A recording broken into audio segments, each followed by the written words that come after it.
आगे देखते हैं प्रश्नावली 2.2। ठीक है, प्रश्नावली 2.2 में हम लोग ने जितना इस पाठ का संपूर्ण अध्ययन किया उनके अनुसार हमको प्रश्न दिए गए हैं, उन प्रश्नों को हमको सॉल्व करना है। तो प्रश्नावली 2.2 में पहला क्वेश्चन दिया हुआ है, पहला प्रश्न दिया हुआ है, इन परिमेय संख्याओं को संख्या रेखा पर निरूपित कीजिए। संख्या रेखा पर निरूपित करने के लिए पहला क्वेश्चन दिया हुआ है 2/3। 2/3 को हम संख्या रेखा पर कैसे निरूपित कर सकते हैं, इसका रूल है, एक सरल रेखा ले लिए, उसमें क्या किए, मिड में 0 ले लिए, यहाँ पे 1, यहाँ पे 2, यहाँ पे 3, यहाँ पे 4। यहाँ पे क्या करेंगे, 1 2 3 4 5 6 7 8 9 और 10। ठीक है, ये 10 लाइनें हो गए, इसको ले लिए। 10 लाइनों को कैसे हम लोग संख्या रेखा में दर्शाएंगे, हम लोगों को पहले दिया हुआ है 2, तो सबसे पहले ये क्या होगा 2, लेकिन 2 के बट्टे में क्या दिया हुआ है 3, तो क्या होगा 2, ये क्या होगा 2/1 2/2 2/3 यहाँ पे आएगा। ठीक है, तो 0 से कहाँ पे जाएगा, 2/3 में।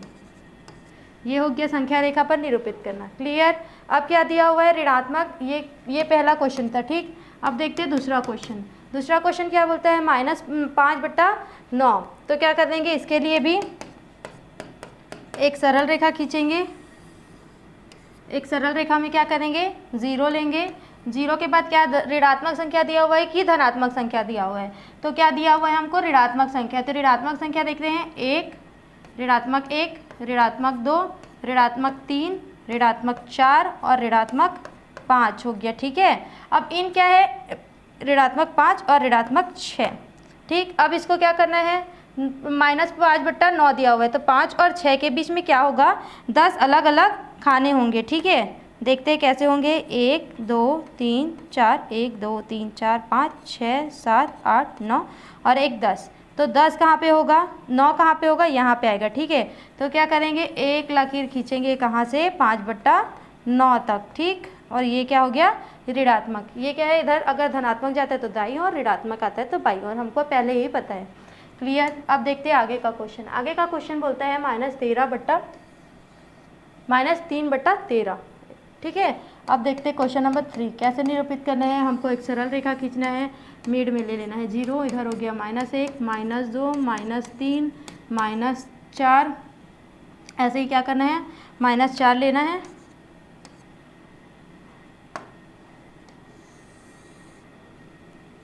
ठीक, ये हो गया -4। इसके मध्य में कितने खाने होंगे, इसके मध्य में होंगे 15 खाने, मान के चलो 1 2 3 4 5 6 7 8 9 10 11 12 13 14 15।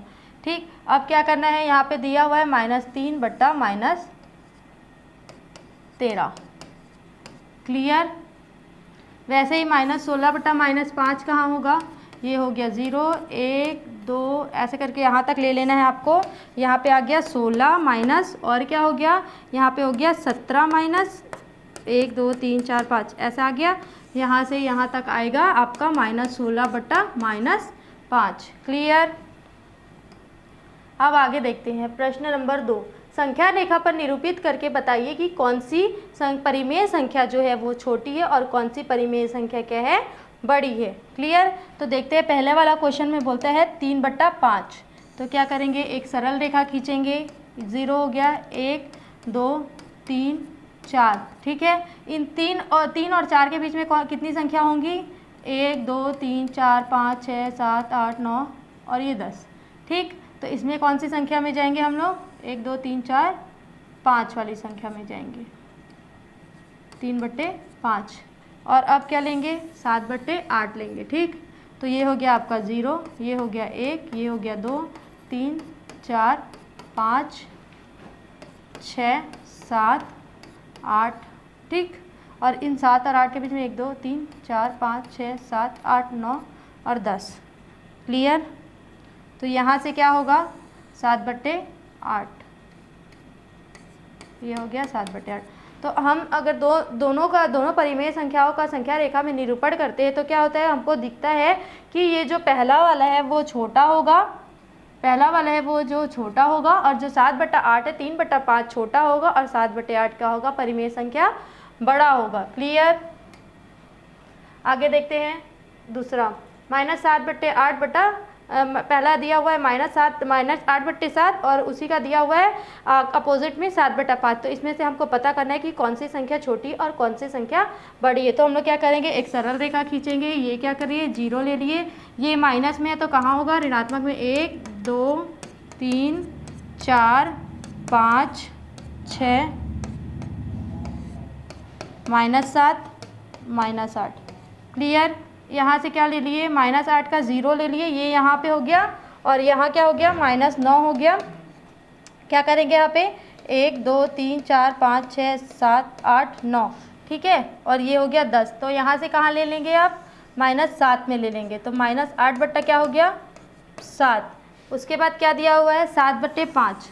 तो क्या होगा, ये जाएगा यहाँ पे आएगा 0 1 2 3 4 5 6 और आ गया 7। 7 के बाद क्या आएगा आपका 8, ठीक है। और 8 के बीच में कितनी संख्या होंगे, 3 4 5 6 7 8 9 10।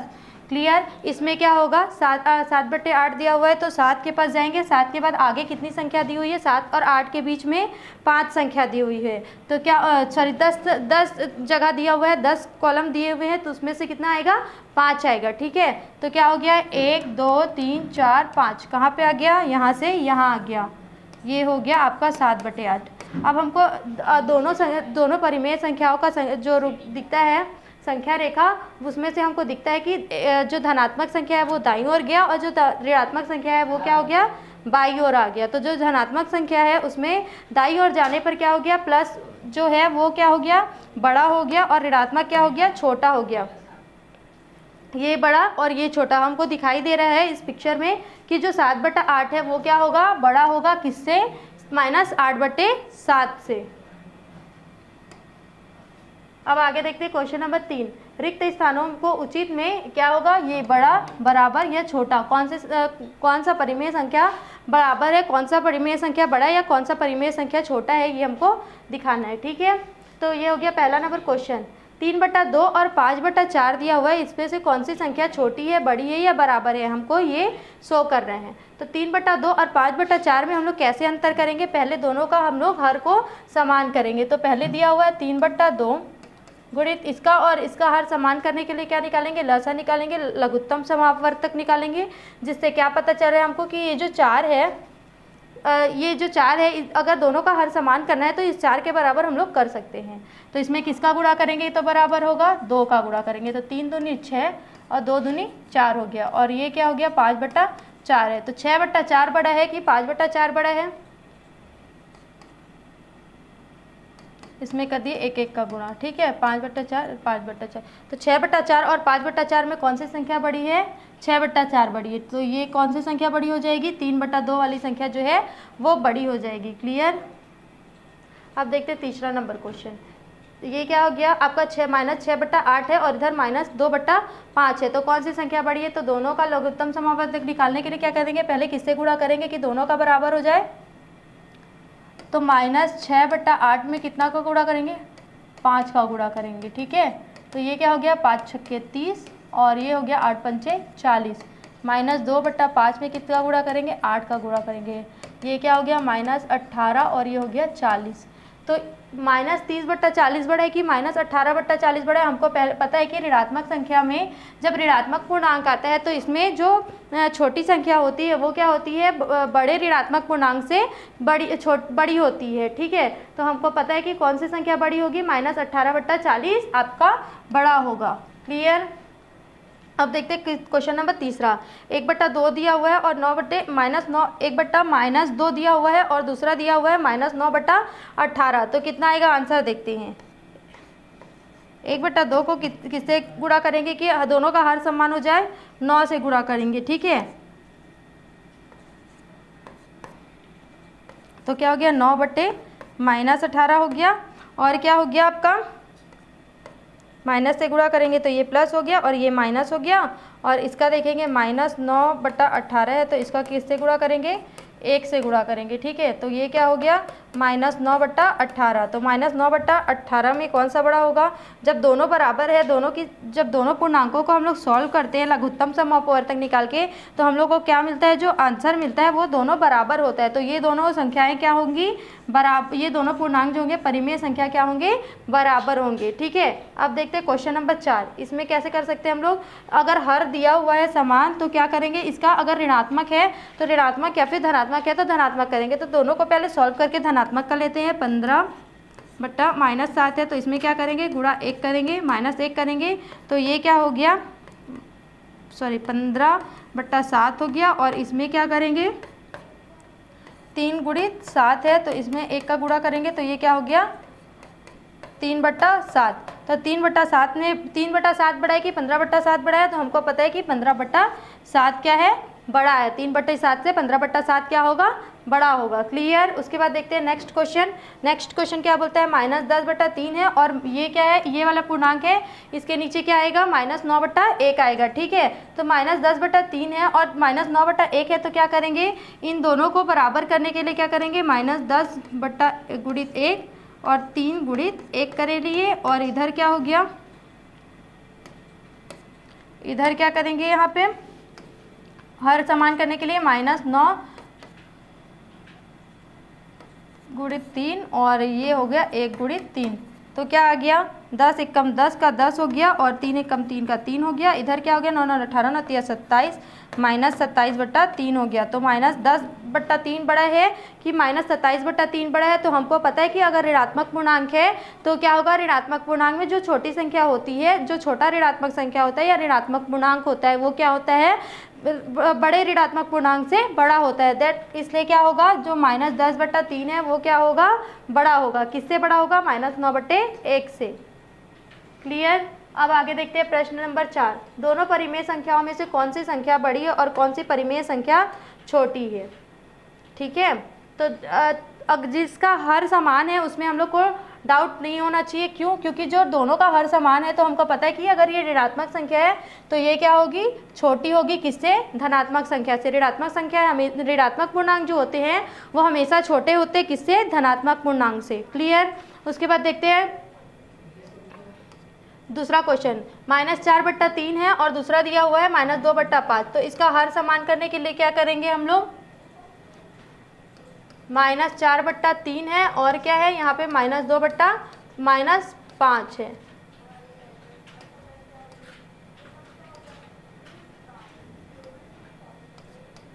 तो क्या करेंगे? यहाँ पे 5 से गुणा करेंगे इसका। तो क्या हो गया? 5 चौक 20 और 5 तिया 15। ये क्या हो गया? इसको 3 से गुणा करेंगे तो ये -3 से गुणा किए तो ये क्या हो गया? 3 दूनी 6 और ये क्या हो गया? 5 तिया 15। ठीक, तो ये क्या हो गया? -20/-15 है और 6/15 है। तो कौन सी संख्या बड़ी होगी? -2/-5 की संख्या क्या होगी? बड़ी होगी। क्लियर। अब देखते हैं नेक्स्ट क्वेश्चन। नेक्स्ट क्वेश्चन क्या बोलता है कि -21/20 है और -6 है तो इसके पूर्णांक में क्या होता है? इसके P/Q रूल में क्या होता है? अगर P के नीचे कुछ नहीं दिया हुआ है तो क्या हो गया? अगर ये पूर्णांक दिया हुआ है कुछ और नीचे कुछ नहीं दिया हुआ है तो क्या होगा? 1 होगा। ये रूल हमको पहले ही पता है। तो हम लोग क्या करेंगे? -21/20 दिया हुआ है और -6 दिया हुआ है तो हम लोग पहले क्या करेंगे? इसको सॉल्व करेंगे। -21/-20 को किससे गुणा करेंगे? 1 से गुणा करेंगे तो क्या हो गया? 21 एकम 21 और ये क्या हो गया? 20 और ये क्या हो गया? 6/1 है तो इसको किससे गुणा करेंगे? 20 से गुणा करेंगे। ठीक है, तो ये क्या हो गया? 20 और 20 छक्के 120 हो गया। ठीक है, ये क्या हो गया? माइनस में। तो -21/20 बड़ा है कि -20 बड़ा है? हमको पता है कि -21/20 क्या होगा? बड़ा होगा। किससे बड़ा होगा? -6 से, -6/1 से। अब देखते हैं आगे क्वेश्चन नंबर 4। 7/9 दिया हुआ है और दिया हुआ है 3/7। इसको कैसे सॉल्व करेंगे?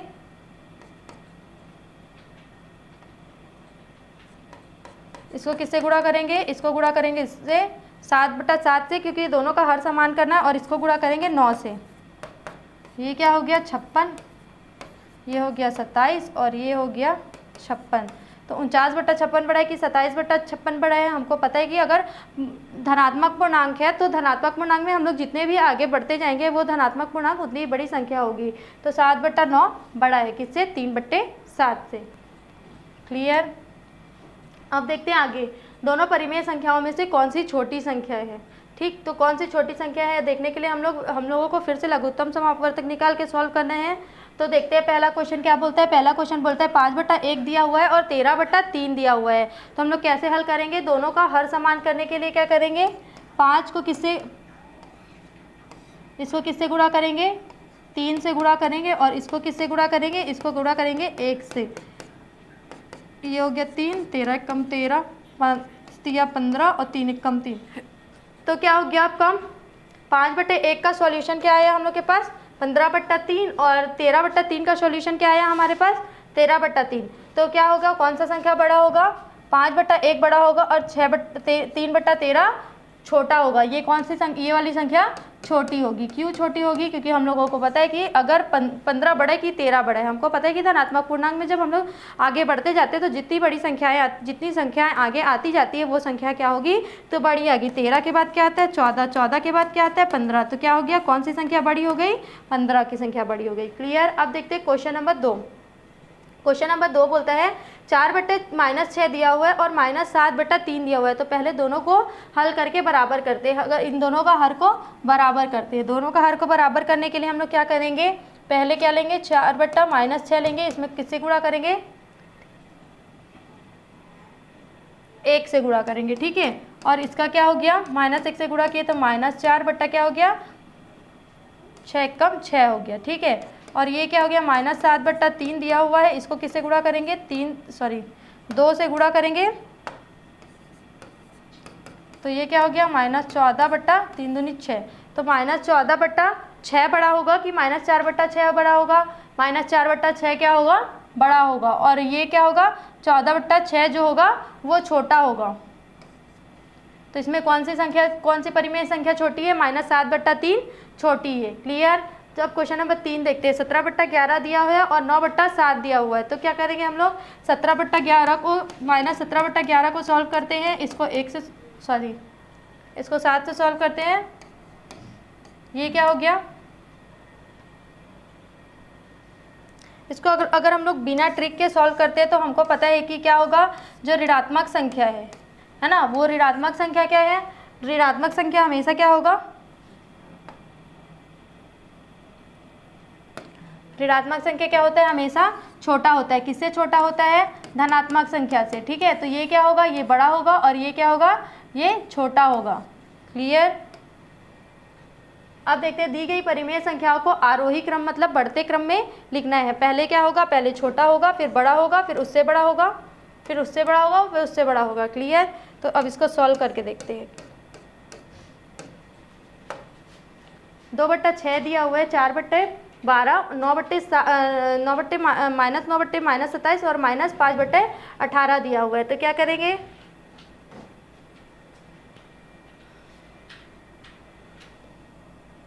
सबसे शुरू हम लोग देखते हैं कि ये 2/6 को पहले हम लोग हटा देते हैं। पहले ऋणात्मक संख्याओं का पूर्णांक जो परिमेय संख्या है उसको सॉल्व करके देखते हैं। ठीक है।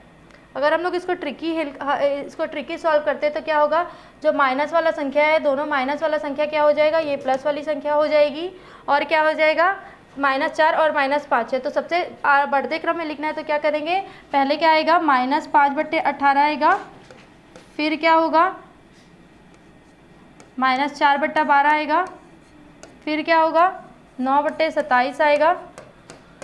और फिर क्या आएगा? ये क्या होगा? 2/12 क्या हो जाएगा आपका? बराबर हो जाएगा। 2/6 जो है वो बराबर होगा। क्यों बराबर होगा? क्योंकि ये जो 6 है वो लघुत्तम समापवर्तक निकालेंगे तो ये क्या होगा? 2 से हो जाएगा भाग। और ये क्या होगा? तीनों जो है वो ऋणात्मक संख्या में, इसलिए इसका हर समान करके हमको आगे सॉल्व करना होगा। ठीक है।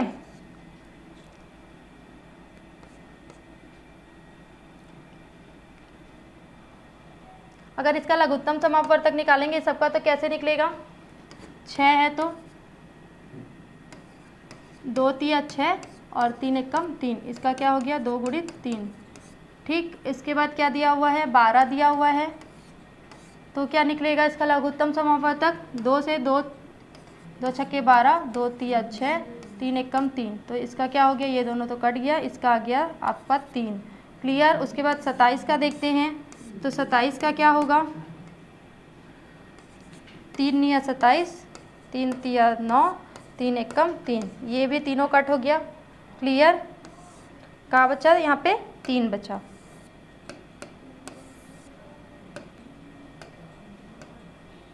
यहाँ पे क्या बचा, 3 बचा, यहाँ पे क्या बचा, 3 बचा, और यहाँ पे क्या बचा, 3 बचा। वैसे ही अगर हम लोग 18 का देखते हैं, तो 18 के में क्या होगा, 2 निया 18, 3 तिया 9, 3 एकम 3, ये क्या हो गया, दोनों अलग हो गया, और ये बचा क्या, 3। तो यहाँ पे अगर 3 को देखते हैं, तो तीनों को अगर 3 से गुणा करते हैं तो क्या होगा, दोनों सबका हर समान होगा, और क्या करेंगे, इसके बाद जो ये वाला संख्या है इसको एज इट इज़ उतार देंगे। क्लियर। अब आगे देखते हैं प्रश्न नंबर 7। दी गई परिमेय संख्याओं को अवरोही क्रम में या घटते क्रम में लिखिए। ठीक है, तो अवरोही क्रम में क्या है, -8/7 दिया हुआ है पहला, दूसरा दिया हुआ है 2/21, उसके बाद दिया हुआ है 5/14, उसके बाद दिया हुआ है 1/28। तो इसको किससे गुणा करेंगे कि सबका हर समान होगा। हम लोग 28 को क्या ले लेते हैं, हेड ले लेते हैं, इसका क्या है, 28 को हम लोग किससे गुणा करेंगे, 1 से गुणा करेंगे, तो ये क्या हो गया, 1/28। ये हो गया 14 को अगर किससे गुणा करेंगे तो हम लोग का 28 आएगा, तो 2 से गुणा करेंगे तो क्या होगा, 28 आएगा, तो ये क्या हो गया, -10/28। क्लियर।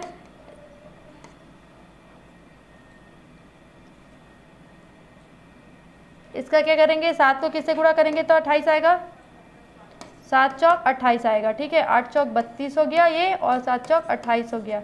ये क्या बचा, 2/21 बचा। ठीक है, इसमें क्या करेंगे, इसका लघुत्तम समापवर्तक निकालेंगे, तो ये क्या हो जाएगा, 7 होगा। 7 को किससे गुणा करेंगे, 4 से गुणा करेंगे, तो क्या होगा, ये 7 दूनी 14 हो गया, और ये हो गया आपका 28।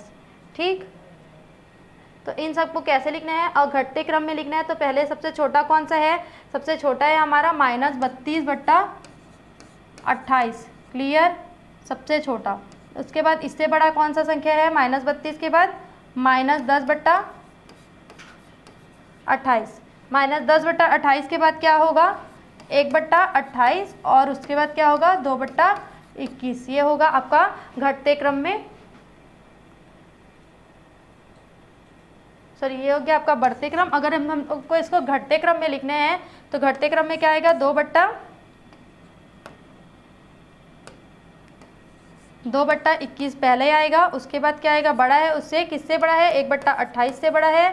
उसके बाद क्या होगा, -10/28 हो गया, और उसके बाद क्या हो गया, -32/28 हो गया। तो इस क्वेश्चन को इसके अनुसार रख के देखते हैं कि कौन सा संख्या बड़ा होगा। तो 2/21 सबसे बड़ा होगा, उसके बाद उससे छोटा कौन सा संख्या है, उसके बाद 1/28 है, तो क्या करेंगे, 1/28 को लिखेंगे। उसके बाद क्या करेंगे, -10/28 किस में आया, -5/14 में आया, तो इसको क्या लिखेंगे, यहाँ लिखेंगे। उसके बाद क्या आएगा, -8/7। ये हो गया आपका घटते क्रम। ठीक है, अब आगे देखते हैं क्वेश्चन नंबर 8। जूली ने कुछ कथन लिखकर अपने साथियों से पूछा कि मेरे द्वारा लिखे गए कथन सत्य है असत्य, जांच कीजिए। तो परिमेय संख्या कितना है, 57/23 संख्या रेखा पर शून्य के बाईं ओर स्थित है। संख्या रेखा एक खींचते हैं, उसके बाद क्या यहाँ पे मिड है, मिड हो गया ये हो गया आपका दाया ओर, ये हो गया बाया ओर। ये बता रही है कि रहा है क्वेश्चन बोल रहा है कि जो जूली है, ये हो गया धनात्मक, ये हो गया ऋणात्मक। क्लियर। तो जो जूली है वो बोलती है कि जो परिमेय संख्या 57/23 है वो शून्य रेखा के बाईं ओर स्थित है। हमको पता है कि जो परिमेय संख्या है 57/23 ये क्या है, धनात्मक पूर्णांक है या धनात्मक परिमेय संख्या है। तो ये किस ओर स्थित होगा, बाईं ओर स्थित होगा कि दाईं ओर स्थित होगा। हमको पता है कि जो धनात्मक पूर्णांक होता है वो बाईं ओर स्थित होता है। तो जूली का जो है वो दाया ओर स्थित होता है। तो जूली का जो संख्या रेखा पर पूर्णांक दिया हुआ है 57/23 वो किधर स्थित है, माइनस की तरफ स्थित है, बाईं ओर स्थित है। तो ये क्या होगा, ये कथन जो होगा वो असत्य होगा। क्लियर। क्वेश्चन नंबर 2 देखते हैं इसका। परिमेय संख्या दिया हुआ है -8/-3, तो संख्या रेखा पर शून्य के दाईं ओर स्थित है बोल रहे हैं। ये क्या हो गया आपका, एक संख्या रेखा हो गया जिसमें क्या हो गया, ये 0 हो गया, ये हो गया दाईं ओर, ये क्या हो गया धनात्मक पूर्णांक का हो जाता है, और इधर क्या होता है बाईं ओर जो होता है वो क्या हो जाता है ऋणात्मक पूर्णांक का हो जाता है। ठीक है, तो यहाँ पे दिया हुआ है परिमेय संख्या -8/-3। ठीक, तो ये क्या हो जाएगा धनात्मक हो जाएगा। क्यों धनात्मक हो गया, क्योंकि ये जो माइनस और माइनस है वो दोनों अगर आते हैं भिन्न में तो क्या हो जाते हैं, कट जाते हैं। तो ये क्या हो गया धनात्मक पूर्णांक या धनात्मक परिमेय संख्या हो गया, और ये शून्य से दाईं ओर पर स्थित है, तो ये क्या हो गया सत्य। ठीक है, फिर तीसरा क्वेश्चन बोलता है, जो जूली है उसका तीसरा क्वेश्चन बोलता है कि परिमेय संख्या 19/-5 है, वो संख्या रेखा पर शून्य के दाईं ओर स्थित है। तो पहले ही हमको पता है कि जो संख्या रेखा है वो क्या है, इधर दाईं ओर पूर्णांक और इधर क्या होगा बाईं ओर ऋणात्मक होता है। तो यहाँ पे क्या दिया हुआ है दाईं ओर स्थित है, ये जो माइनस में है ऋणात्मक संख्या में है, तो क्या होगा ये ऋणात्मक संख्या में अगर उपस्थित तो ये कहाँ पे होना चाहिए, ये बाईं ओर होना चाहिए। तो ये क्या होगा, ये कथन जो है वो असत्य है। उसके बाद है परिमेय संख्या दी हुई है 3/4 और -2/7, तो संख्या रेखा पर शून्य के क्रमशः दाईं और बाईं ओर स्थित है। तो 3/4 है वो दायां ओर स्थित है। देखो ये संख्या रेखा हो गया पहले के लिए, किसके लिए 3/4 के लिए। ठीक है, तो ये शून्य हो गया, इधर क्या हो गया धनात्मक, इधर हो गया ऋणात्मक, तो ये क्या होगा पहला वाला जो है वो दाईं ओर स्थित, तो ये तो क्या है पहला कथन क्या हो गया सत्य है। अब देखते हैं दूसरा कथन क्या बोलता है। दूसरा कथन ये बोलता है कि -2/7 है वो बाईं ओर स्थित है। ठीक है, ये ऋणात्मक संख्या किधर होता है बायां ओर होता है और बाईं ओर स्थित होता है। तो ठीक है, ये क्या होगा दूसरा कथन भी सत्य हो गया। तो ये दोनों क्या है, दोनों कथन क्या है सत्य है। क्लियर। अब देखते हैं प्रश्नावली 2.3। प्रश्नावली 2.3 क्या बोलता है, इसका पहला क्वेश्चन है सतीश को अपने घर से शाला पहुंचने में कितने घंटे का समय लगता है, एक सही 1/2 घंटे का समय लगता है, मतलब 1 घंटा और आधा घंटा और लगता है। ठीक है, तथा उसकी बहन को घर से शाला पहुंचने में कितना टाइम लगता है, 90 मिनट का समय लगता है। तो बताइए घर से शाला पहुंचने में किसको ज़्यादा समय लगता है। तो ये जो पहले भिन्न है उसको सॉल्व करते हैं। अगर सतीश है उसको कितना सॉल्व करना है,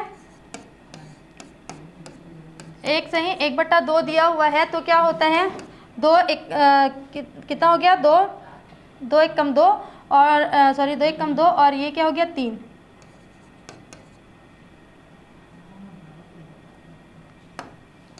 या फिर इसको हम लोग ऐसे सॉल्व कर सकते हैं, 1 घंटा में हमको पता है कि कितने मिनट होते हैं, 1 घंटा में होते हैं 60 मिनट,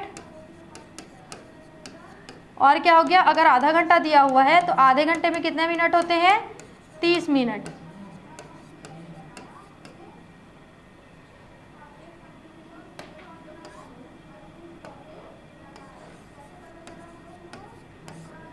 तीस और 60 कितना हो गया 90 मिनट। ठीक है, इसको सतीश को घर से शाला पहुंचने में कितना मिनट लगता है 90 मिनट लगता है, और उसकी बहन है, उसकी बहन को घर से शाला से घर पहुंचने में कितना टाइम लगता है, बहन को उसको भी 90 मिनट लगता है। तो दोनों में से किसको सबसे कम समय या किसको अधिक समय लगा, तो दोनों को बराबर समय लगता है स्कूल से घर पहुंचने में और घर से स्कूल पहुंचने में। क्लियर। आगे देखते हैं क्वेश्चन नंबर 2। राधिका रात के खाने में कितनी रोटी खाती है, 2 सही 1/2 मतलब 2.5 रोटी खाती है, तथा उसकी बहन जो है वो गीतिका वो 10/4 रोटी खाती है। बताइए क्या दोनों बराबर रोटियां खाती हैं। तो क्या करेंगे इसको 2 सही 2/2 है, तो क्या करेंगे 2 दूनी 4 और 4 और 1 क्या हो गया 5/2 हो गया। ठीक है, और इसको क्या हो गया 10/4 रोटी। तो राधिका के लिए कितना हो गया 5/2 रोटी खाती है, और जो गीतिका है गीतिका कितना रोटी खाती है 10/4 रोटी खाती है। तो दोनों को अगर सॉल्व करते हैं, दोनों को अगर सॉल्व करके देखेंगे तो अगर दोनों का हर बराबर करना है तो क्या करेंगे 5/2 में क्या करेंगे 2 का गुणा करेंगे, तो ये क्या हो गया 10/4 और गीतिका का कितना है 10/4। तो दोनों कितनी रोटियां खाते हैं, दोनों क्या दोनों बराबर रोटियां खाते हैं। तो हाँ ये सत्य है ये कथन। क्यों, क्योंकि दोनों बराबर रोटियां खाते हैं। कैसे 10/4 इसका भी आया और 10/4 रोटी इसके भाग में भी आया। क्लियर। अब देखते हैं प्रश्न नंबर 3। रितेश बाजार जाने के लिए घर से पैदल निकलता है और पूर्व दिशा की ओर कितना चलता है 2 किलोमीटर के चलने के पश्चात उसे ध्यान आता है कि वह तो आगे निकल गया है, ठीक है। तब वह वापस जब वो आगे जाता है तो कितना चलता है, 9/2 किलोमीटर चलता है।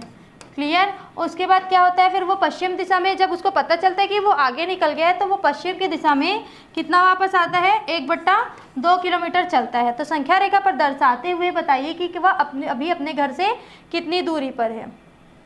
तो क्या करेंगे हम लोग, एक संख्या रेखा लेंगे,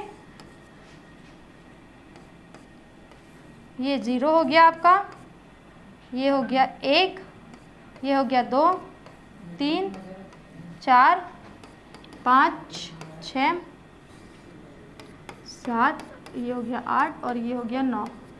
ठीक, पहले जाता है वो कितनी दूर जाता है, 9 और 9/1 और 2, ठीक है। ये जाता है 9/2 में। उसके बाद वापस कितना आता है, 1/2 आता है। तो यहाँ हो गया 9 से 8 जाएगा और 1/2 जाएगा। तो ये क्या हो गया, कितनी दूरी पर स्थित है, 7/8 की दूरी पर स्थित है। यहाँ से अगर देखेंगे 1 2 3 4 5 6 7 और यहाँ पे कितने खाने होंगे, अगर 10 खाने होंगे तो इसमें कितने खाने उपस्थित होंगे, 1 2 3 4 5 6 7 खाने होंगे। तो ये क्या होगा, 7/8 की दूरी पर यह स्थित है। प्रश्न नंबर 4, सौरभ शाला से सीधे सड़क पर 9/3 किलोमीटर की दूरी से बस तय करता है, ठीक है। उसके बाद वह क्या करता है, 2/3 किलोमीटर की दूरी पैदल तय करता है। तो संख्या रेखा पर दर्शाते हुए बताइए कि वह शाला से कितनी दूरी पर है।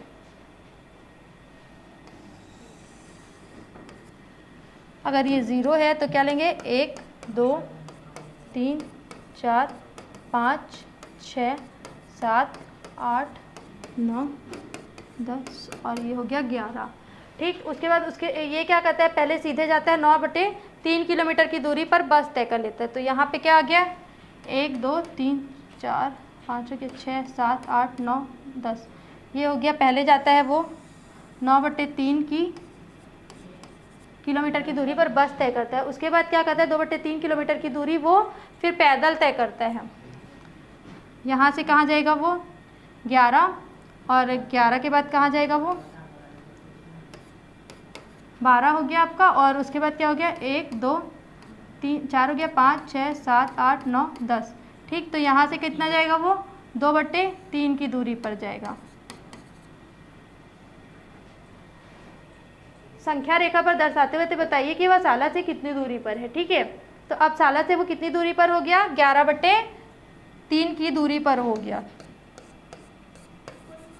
क्यों होगा कि अगर 9/3 धन 2/3 है तो इसका दोनों का हर समान है, तो क्या होगा, 9/2 प्लस 3 इज इक्वल टू क्या हो गया, 9 2 11 हो गया और क्या हो गया 3। तो वो शाला से कितनी दूरी पर स्थित है, 11/3 किलोमीटर की दूरी पर वो स्थित है।